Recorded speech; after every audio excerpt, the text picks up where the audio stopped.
लखनऊ के अलीगंज में जब भीषण अग्निकांड हुआ तो 15 मासूम जिंदगियां जलकर राख हो गई।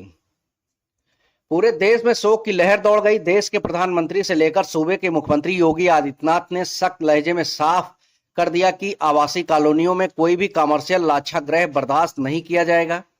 लेकिन जरा ठहरिए, आम जनता के लिए जो घटना एक भयावह आपदा थी, लखनऊ विकास प्राधिकरण के भ्रष्ट अफसरों और इंजीनियरों के लिए वो कमाई का एक नया अवसर बनकर आई है। इसका सबसे बड़ा और जीता जागता सबूत है एलडीए का प्रवर्तन जोन 1, जहां तैनात है एक ऐसा जेई, अमर और दागी जेई, जिसे न तो शासन का खौफ है और न ही मासूमों की मौत का दर्द। सूत्रों की माने तो प्रवर्तन जोन 1 का ये विवादित जूनियर इंजीनियर विपिन बिहारी राय लगातार कई सालों से मलाईदार कहे जाने वाले एलडीए के प्रवर्तन विभाग में खूंटा गाड़ कर जमा हुआ है। इस दागी जेई पर शासन स्तर से कई गंभीर विधिक जांचें लंबित हैं, फाइलें दौड़ रही हैं, लेकिन इसकी ऊंची सेटिंग के आगे पूरा तंत्र बौना साबित हो रहा है।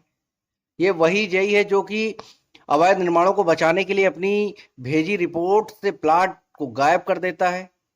हालात यह है कि इसके खुद के जोनल अधिकारी दिव्यांश त्रिवेदी इस जेई की लगातार मिल रही लापरवाहियों और हरकतों से बुरी तरह से आजी जा चुके हैं, मगर इस सिंडिकेट की मजबूत जड़ों के कारण वह भी इसे हटाने में खुद को लाचार पा रहे हैं। सूत्रों का दावा है कि जब से अलीगंज का हादसा हुआ है, क्षेत्र में अवैध निर्माणों को प्रोटेक्शन देने के नाम पर वसूली की रेट लिस्ट और मोटी कर दी गई है। प्राइम टाइम न्यूज आज हवा में बात नहीं कर रहा है। भ्रष्ट तंत्र की आंखों से पट्टी उतारने के लिए हमारे खोजी पत्रकार राहुल वर्मा ग्राउंड जीरो से लेकर आए 8 अचूक जीपीएस साक्ष्य, जो मुख्यमंत्री के आदेशों की धज्जियां उड़ाते हुए लाइव कैमरे पर कैद हुए हैं।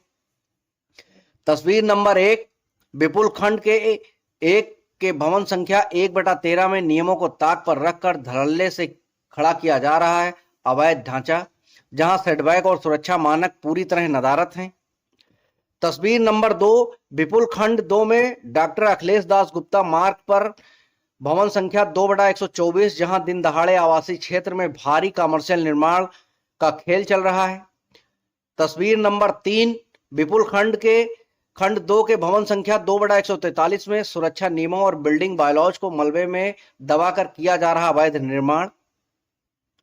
तस्वीर नंबर 4, विपुल खंड के ही मकान नंबर 2/97 नियमों को ठेंगा दिखाकर खड़ी की जा रही अवैध इमारत। तस्वीर नंबर 5, विपुल खंड 5 में सिस्टम चाय वाला के पास और एसआरएस मॉल के सामने बिना किसी खौफ पे चल रहा ये अवैध निर्माण। तस्वीर नंबर 6, विपुल खंड 5 के भवन संख्या 5/118 में नियमों की धज्जियां उड़ाता है कमर्शियल ढांचा, जो कल को एक और लाक्षागृह बनने की ओर अग्रसर है। तस्वीर नंबर 7, विपुल खंड 5 के मकान नंबर 5/107 में चल रहा ये भारी और अनियोजित निर्माण कार्य, जिस पर एलडीए का प्रवर्तन दल पूरी तरह आंखें मूंदे बैठा है। तस्वीर नंबर 8, विपुल खंड 5 के ही भवन संख्या 5/90 में सरेआम चल रहा ये अवैध कमर्शियल कंस्ट्रक्शन।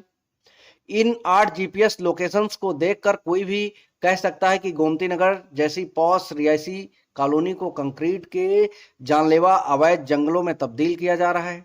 क्या जेई विपिन बिहारी राय को ये बहुमंजिला अवैध इमारतें दिखाई नहीं देती हैं, या फिर मोटी वसूली का चश्मा चढ़ने के बाद अफसरों को सब कुछ धुंधला दिखने लगता है? प्राइम टाइम न्यूज आज एलडीए वीसी और शासन के वरिष्ठ अधिकारियों से सीधी ये विधिक सवाल पूछता है कि कई जांचों में घिरे और भ्रष्टाचार को संरक्षण देने वाले इस दागी जेई पर आखिर कब होगी सीबीआई या विधिक विजिलेंस की कार्रवाई? क्या प्रशासन किसी और बड़े हादसे का इंतजार कर रहा है, या फिर इस मलाईदार सिंडिकेट के आगे जनता की जान की कोई कीमत नहीं बची? प्राइम टाइम न्यूज के लिए लखनऊ से राहुल वर्मा की विशेष रिपोर्ट।